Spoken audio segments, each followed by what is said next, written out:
Hi friends, అందరికీ జై భీమ్. నేను మీ షాన్ రంజన్ రాజేష్, రాజ్యాంగ రక్షణ దళ వ్యవస్థాపక అధ్యక్షుడిని. జనవరి 2 నాడు సూర్యాపేట జిల్లా మునగాల మండలం నారాయణగూడ గ్రామానికి నేను వస్తున్నా. మీరందరూ ఖచ్చితంగా రండి.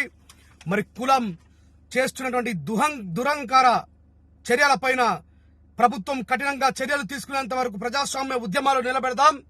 గోపిరెడ్డి వెంకటరెడ్డి అనే సిపిఎం లీడరు అక్కడ మాల కులానికి చెందిన కులకలపల్లి మంగయ్య అనేటువంటి వ్యక్తి మీద దాడి చేయడమే కాకుండా, అక్కడ స్త్రీలపైన దాడి చేయడమే కాకుండా వాళ్ళ ఇళ్లను ధ్వంసం చేసి ఇప్పటికీ కూడా పోలీస్ యంత్రాంగం వాళ్ళని అరెస్ట్ చేసి లోపలికి పంపకపోగా 41 CRPs నోటీసులు ఇస్తామని చెప్పి రాజ్యాంగాన్ని ఉల్లంఘిస్తున్నటువంటి పోలీస్ డిపార్ట్మెంట్ వారికి కూడా బుద్ధి వచ్చే విధంగా వేలాదిగా తరలిపోదాం.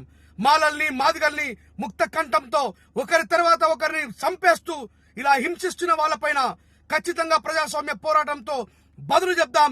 జై భీమ్, జై